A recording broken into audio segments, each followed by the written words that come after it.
കൃഷ്ണ ഗോവിന്ദ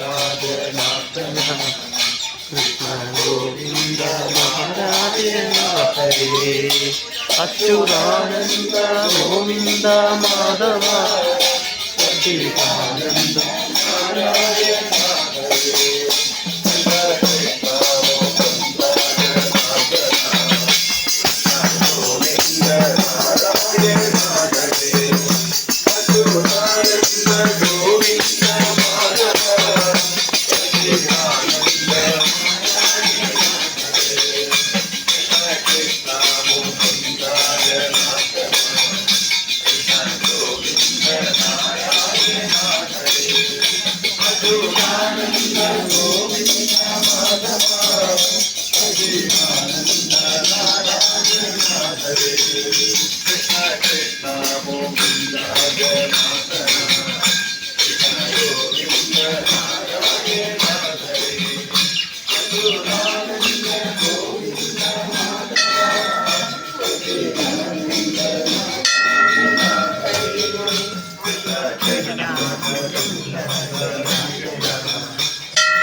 ഗോപന്മാരുടെ കൂടെ പശുക്കളെ നീക്കുന്ന കാലം.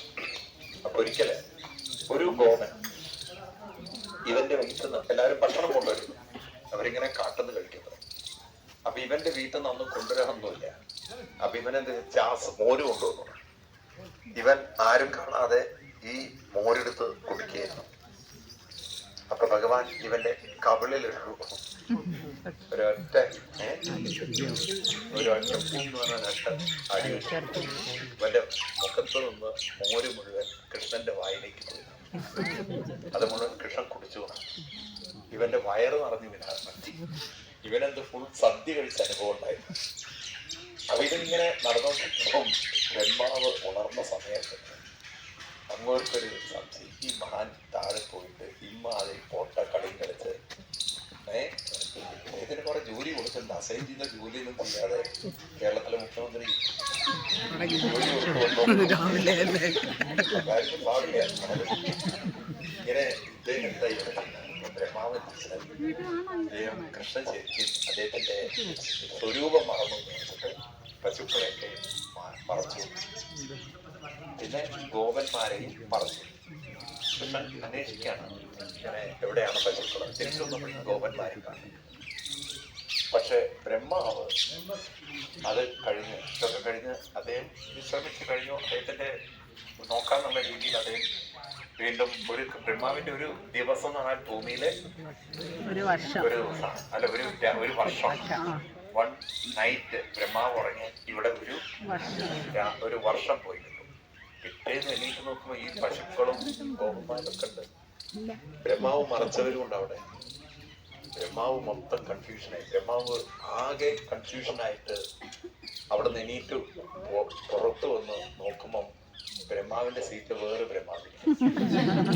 ആകെ മൊത്തത്തിൽ വട്ടളകയും ഇവിടെ വന്ന് ഭൂമി എന്നിട്ട് ഇവിടെ വെച്ച് ഭഗവാനെ സ്തുതിക്കുന്ന സ്തുതി ഭാഗവതത്തിൽ ബ്രഹ്മാവ് പ്രകടമായ സ്ഥലമായിട്ടാണ്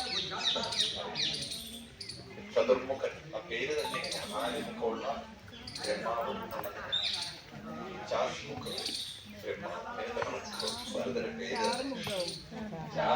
ചാർമുഖ് നല്ല പേര് പറയാം. ഇവിടെ നിങ്ങൾക്ക് കാണാം. അപ്പൊ ബ്രഹ്മാവിനെ അവിടെ കാണാൻ നിങ്ങൾക്ക് അതിനകത്ത്